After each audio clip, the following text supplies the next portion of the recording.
The Union Pacific of the 80s is one of the most up-to-date railroads in the country. Modern diesel-powered daily roars out of Cheyenne bound for Omaha or the West Coast. The Union Pacific of 30 years ago also boasted modern motive power.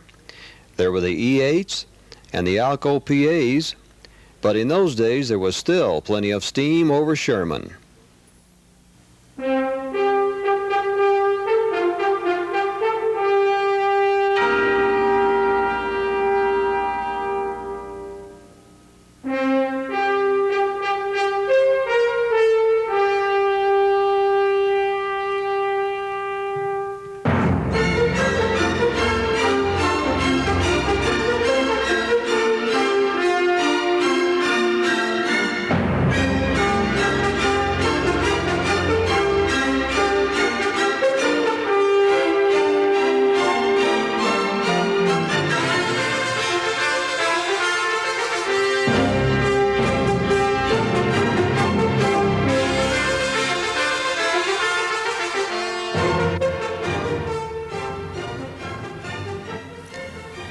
From July 1951 through September of 1956, Irv August and friends spent countless days on the Union Pacific Main Line near Cheyenne. They were photographing the end of an era that would never be equaled in the history of railroads. Mr. August recalls those days of shooting steam on the UP. One of the railroads in the West that had great attraction for me was the Union Pacific. From Cheyenne west over Sherman Hill to Laramie was a ruling grade. Sherman itself was 8,300 feet, the highest point on the system. Here, the entire system funneled through this trackage. In the space of 6 or 7 hours, there would be some 40 or 50 trains passing in both directions. This made it a great mecca for rail fans such as myself and my companions. I made many trips to film these great steam locomotives in action. Amongst my companion was Al Patton, a medical doctor, Les Logue, a certified public accountant, and Jim Williamson, a plumbing contractor. One of our favorite spots to photograph was on the curves and high fill between Sherman and Beaufort on the east side. Here was steam in action at its best, with a ruling grade westbound. Watching these westbound freights with the tremendous plumes of smoke made me wonder at times whether or not the Union Pacific was actually scattering coal on the countryside instead of burning it.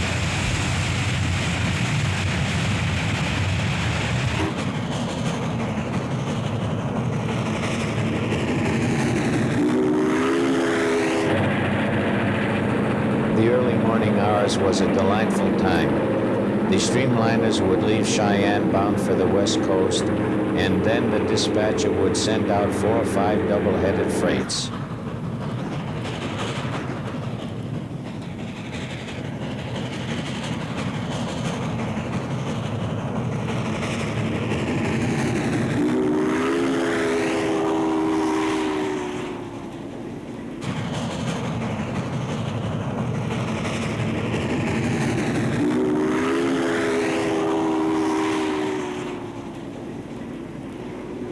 Another sight that would gladden the heart of a dyed-in-the-wool steam fan was the steam locomotives helping the streamliners up the hill.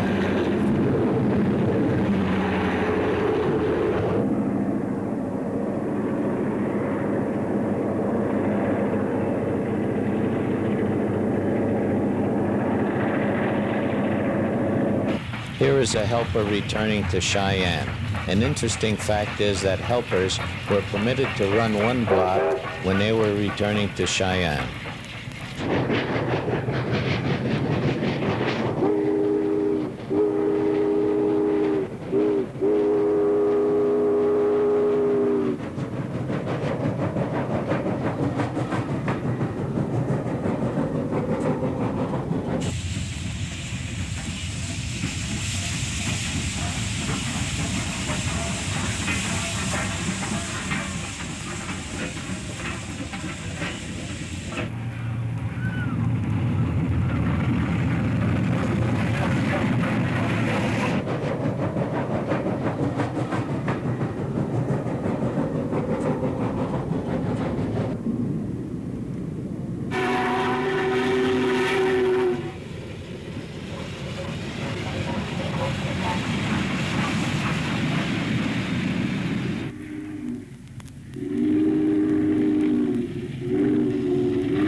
Here's Les Logue looking at his camera.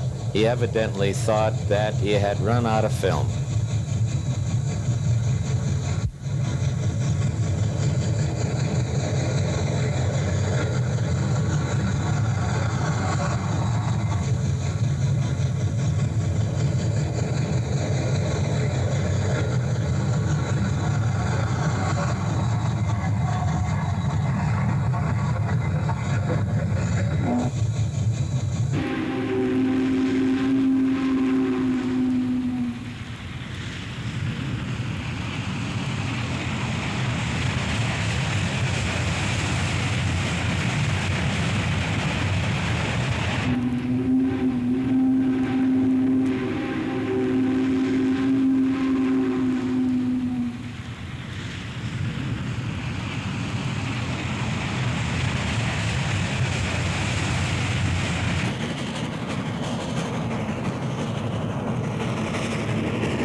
In October 1951, Les Logue and myself decided we would like to have some snow scenes on Sherman Hill.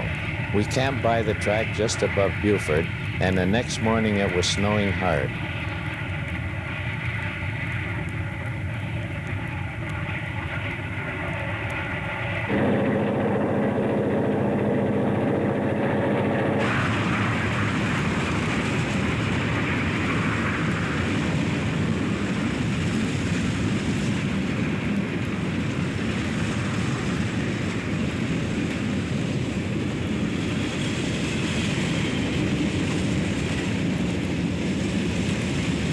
We had a merry fire and shot the trains as they passed during the day.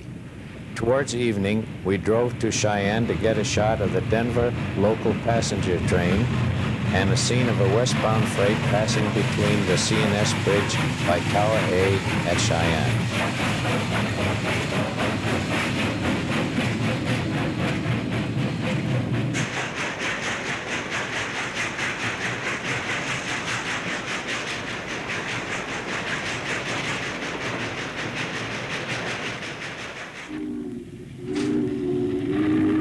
In June of 1952, we were back at Buford filming the streamliners being assisted with steam. And one of these shots shows a 3900 helping one of the streamliners up the hill.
Here we are comparing notes on the morning's activity.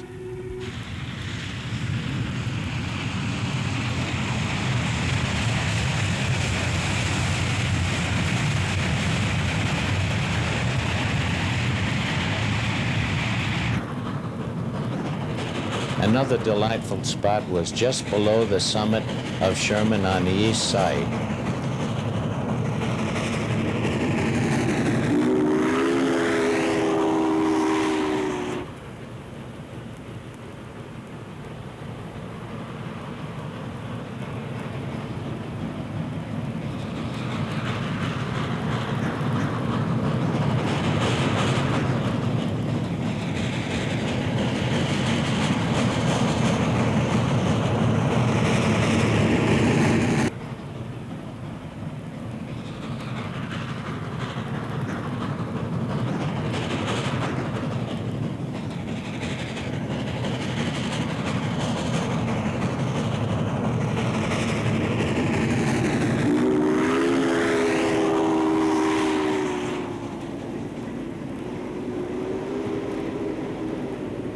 No, these fellas were really not trying to change the signals. Here, an eastbound freight tops a hill at Sherman, 8,300 feet.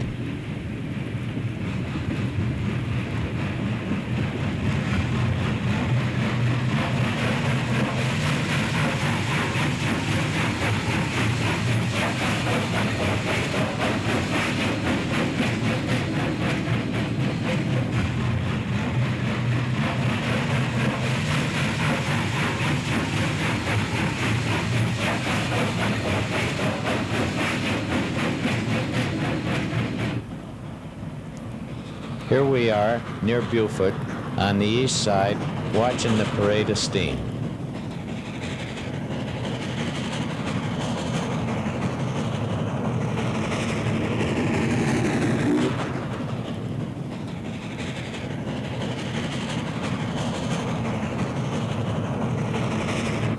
Apparently, all this steam in action got a little monotonous.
Once in a while, a 3-cylinder 9,000 class locomotive would help a freight over Sherman Hill.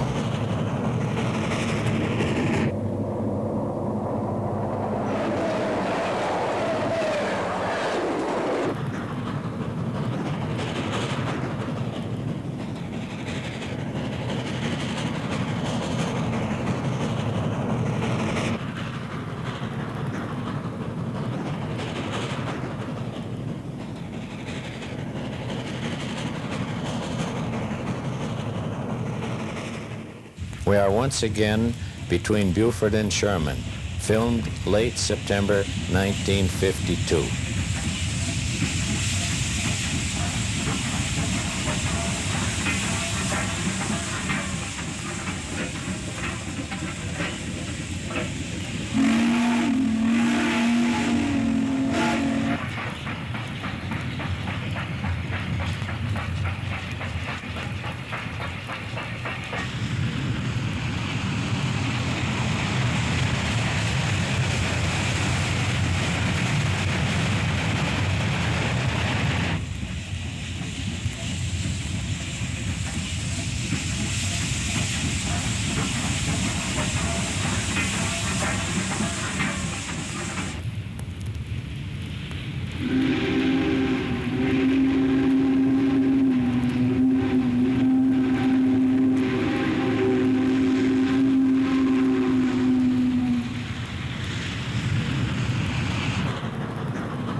Here is a worm's eye view of the 4020.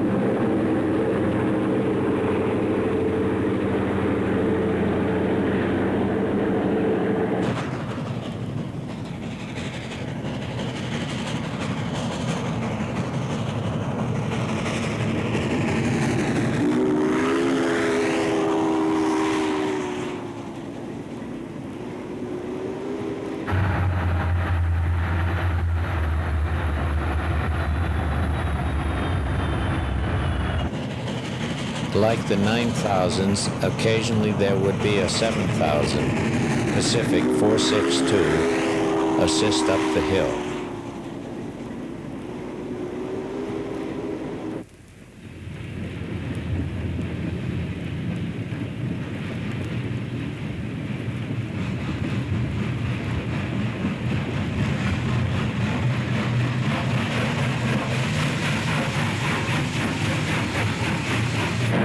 It was bound to happen. Diesel on freight. Shades of things to come. Here we have a westbound freight approaching the top of the hill at Sherman.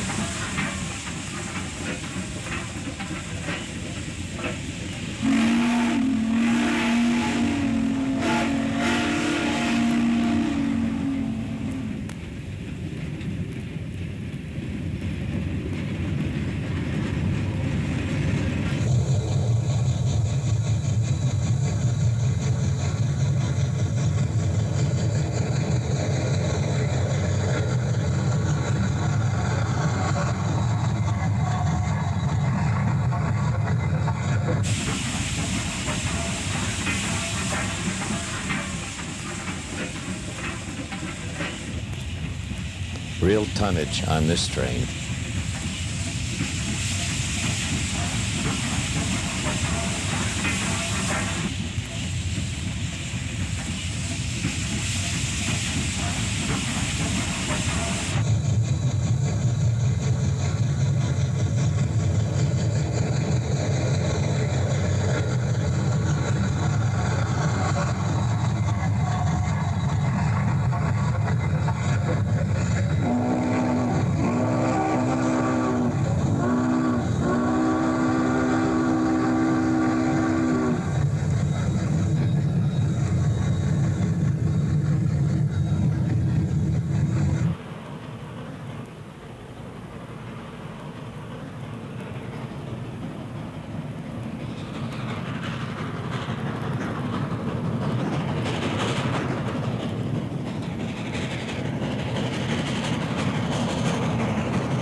Here we are east of Cheyenne, showing a 9000 class headed east.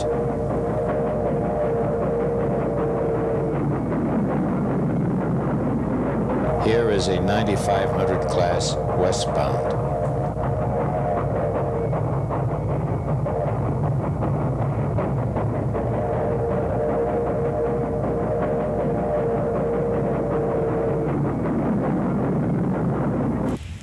Another favorite location was at Spear, where the line from Denver joined the line over the hill.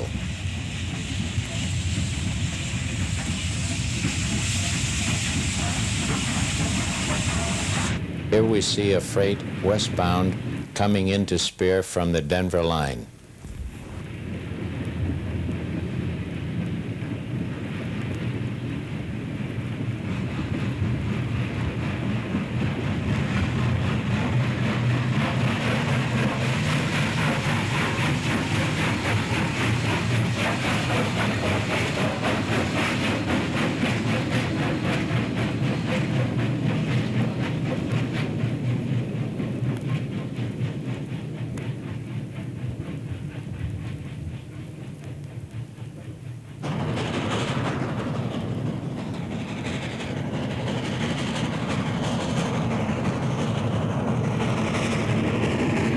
UP was still running passenger service between Cheyenne and Denver. Here's the Denver local.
Completed in 1952, the new line swings south of Sherman Hill and rejoins the main line at Dale Creek.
Here is a shot of the Denver local filmed just north of the Denver city limits.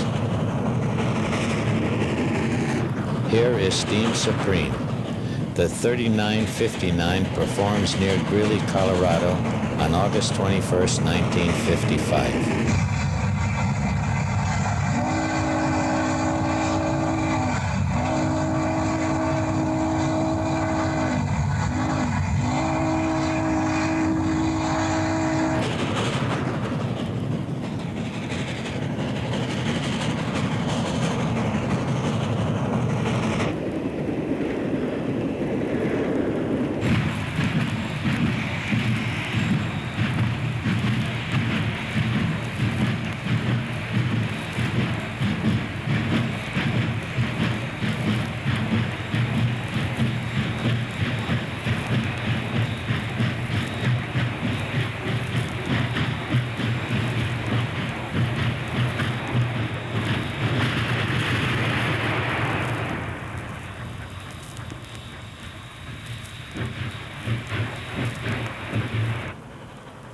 On August 20th and 21st, 1955, we spent a lot of time on the new line.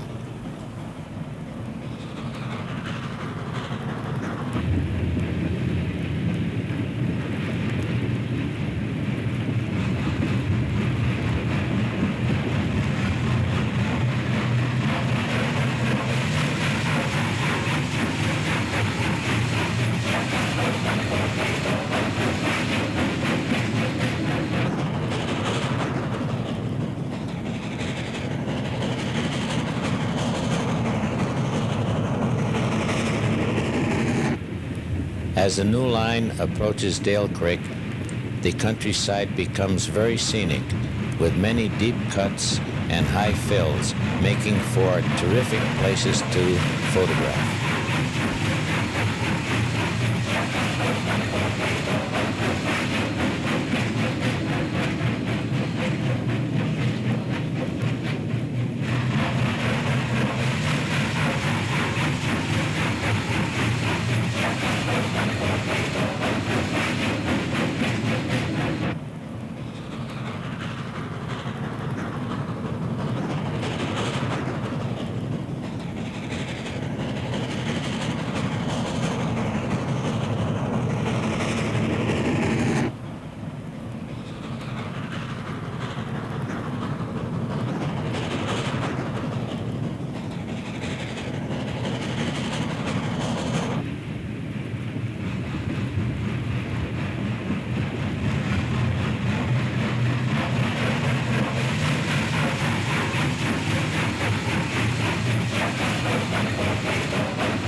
Here is a remarkable shot of a 4000 in the big cut at Dale Creek.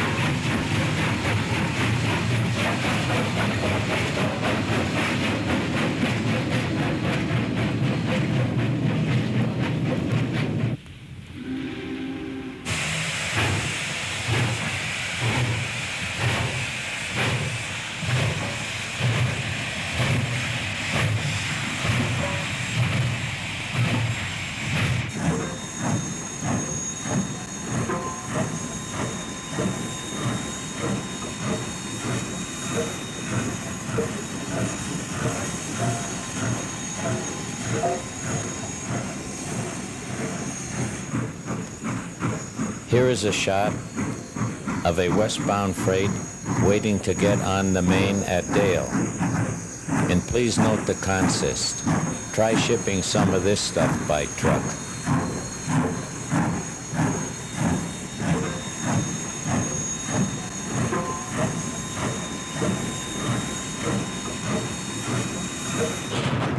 In the late afternoon, we see the Cheyenne local leaving Denver.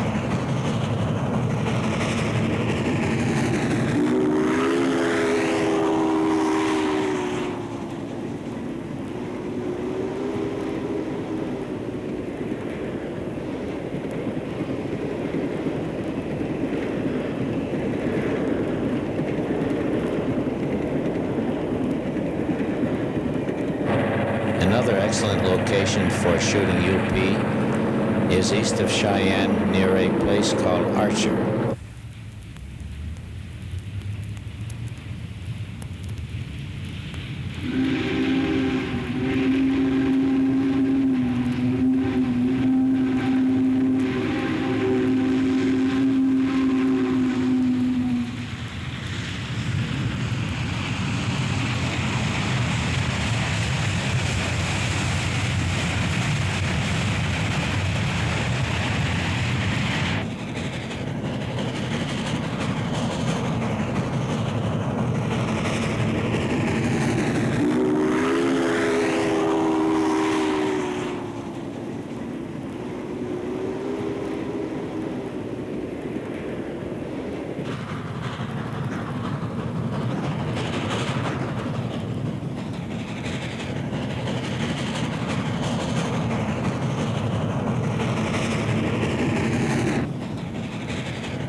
Here we see the Platte Valley Express, a mixed freight eastbound, which incidentally was discontinued not too long after these photographs were taken.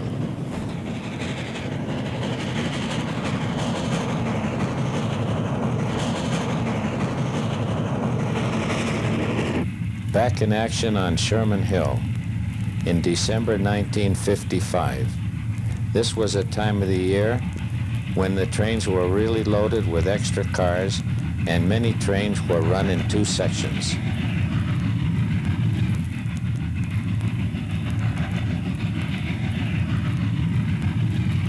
Quite an unusual scene was the helper engines pushing behind the caboose, but here we see a 4000 giving an assist up the hill.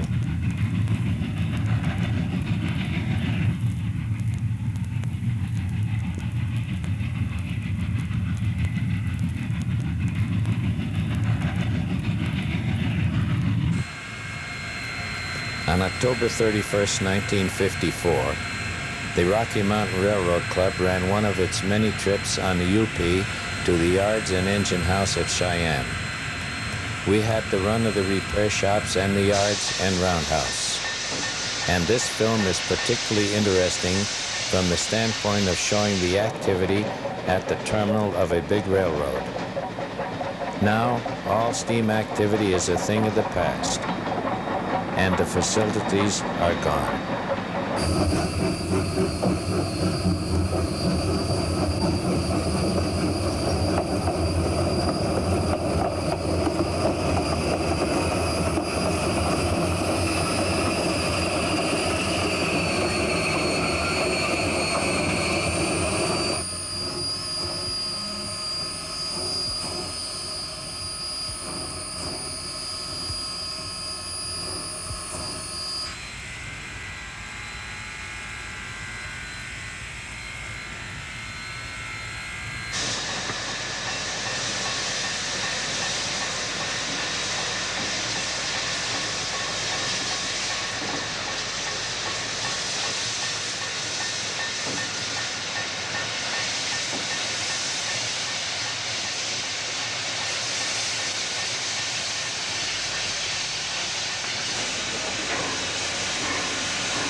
We are now just west of Cheyenne, witnessing some of the heavy traffic due to the Christmas mail. The first shot is a mail extra with 30 cars of mail. The second is first 27, and the third is second 27. These are powered with 800s.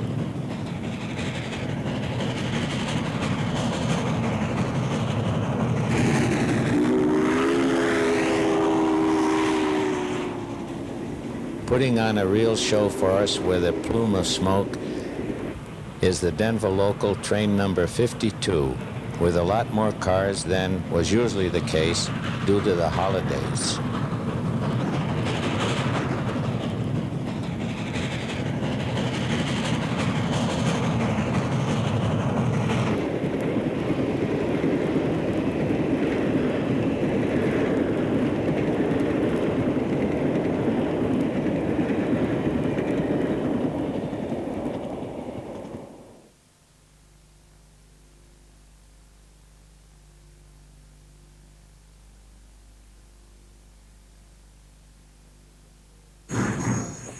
Once again, we are at Tower A at Cheyenne at the Colorado and Southern Overpass with Freight Extra West 4018.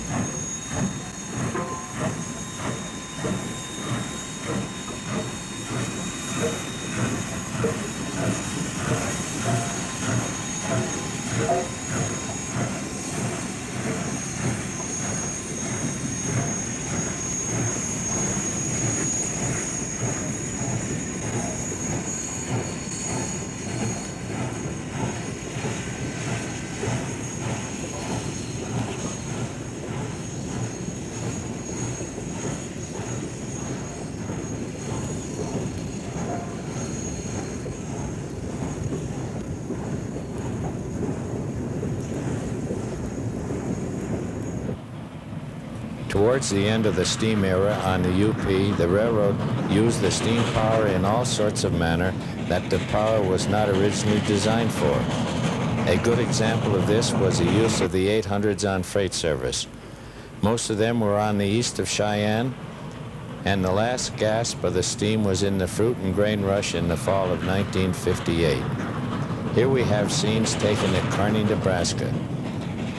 We see two freights with double-headed 800s and several more with the one engine. There is one shot of one of the turbines which has been dubbed the Big Blow by employees of the railroad.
We are back on the UP at Dale Creek, Wyoming, September 30th, 1956.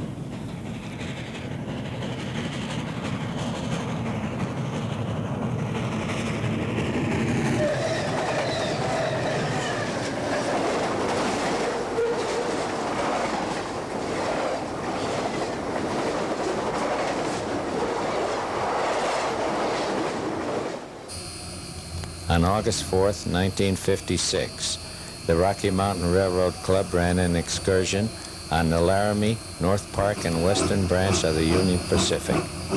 We see here an action shot near Albany, Wyoming.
The end of the line on this excursion was Cowdrey, Colorado, and here we see the train being turned, ready for the return trip.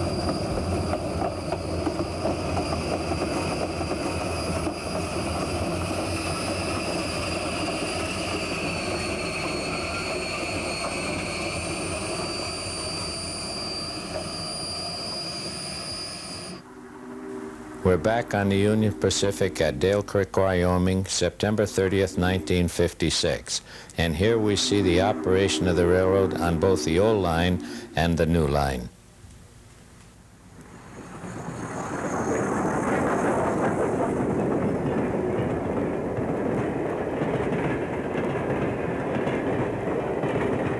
Here we see a train westbound on the new line approaching the water tank and junction at Dale Creek.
Here we are looking west at the junction of the old and the new lines at Dale Creek, with the freight headed east on the old line.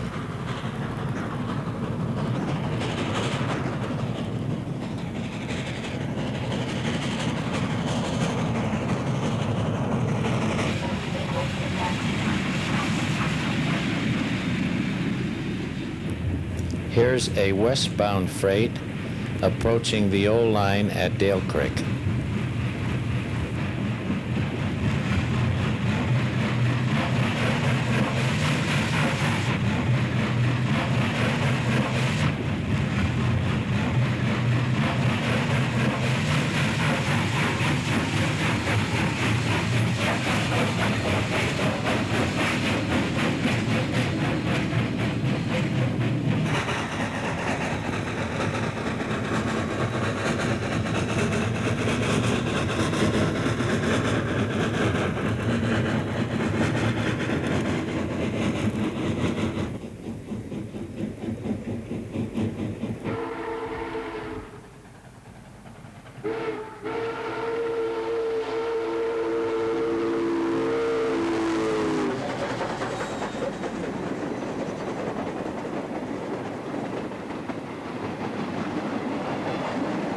Here we have a shot of an eastbound freight emerging from the Hermosa Tunnel, one of the few on this part of the UP system.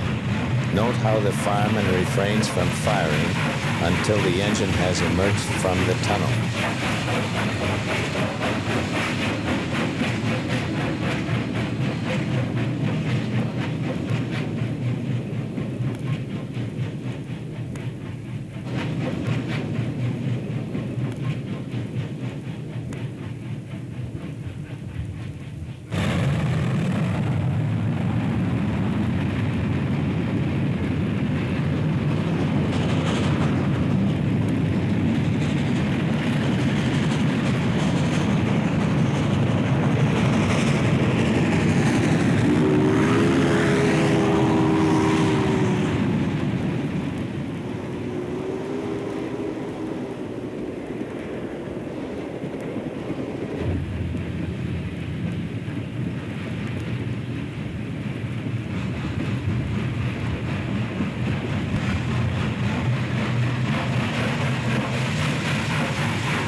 As we watch a 4,000 lifted train east out of Laramie toward Sherman in the late afternoon sun, we realize sadly that it is truly the sunset of steam on the Union Pacific Railroad.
And now, here are scenes from other WB video productions for your railroad video library.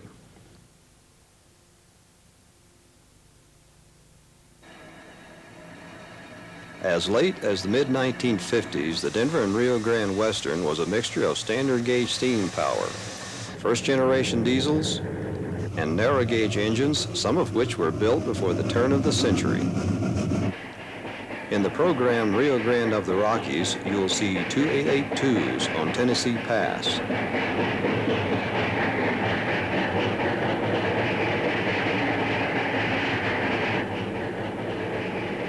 Your trackside as 2882s assist F9 powered trains to Moffett Tunnel.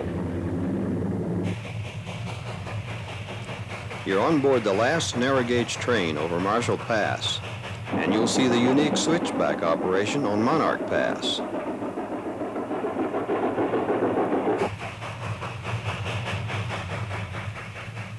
In the winter of 1952, you're on board a narrow gauge freight train from Gunnison, Colorado to the mining town of Crested Butte. Original footage by Irving E from the film library of the Rocky Mountain Railroad Club.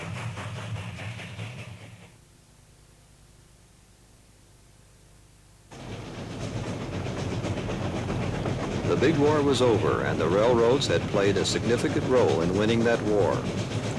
In another 10 years, steam would all but disappear from the railroad scene. It was during this time the late Billy Bowen of Denver was traveling throughout Colorado filming the big articulateds on the Denver and Rio Grande Western. On the narrow gauge, he photographed action over Marshall Pass, at Durango, Chama, Alamosa, and Salida. The Rio Grande Southern was also a spectacular subject. He rode and photographed several National Model Railroad Association fan trips between California and Colorado.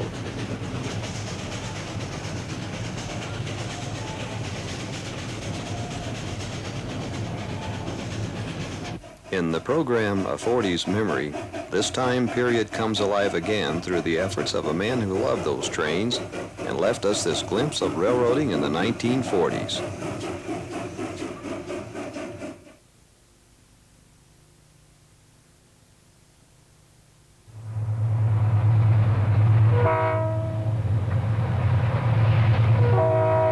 On the eastern plains of Colorado, powerful Burlington Northern diesel locomotives hurtle toward Denver. South of Denver, a long freight skirts the foothills of the Great Rocky Mountains. In Denver, a Burlington Northern train heads north to Cheyenne. We've grown accustomed to the colorful equipment of today's railroading, but there are many of us who remember when these yards were filled with shiny black locomotives brought to life by steam and smoke. When the steam whistle blew, Dave Gross, a Denver teenager in the 50s, would grab his trusty movie camera and head for these yards. He had accepted the responsibility of preserving on film the end of the line for steam on the Colorado and Southern Division of the Burlington Railroad.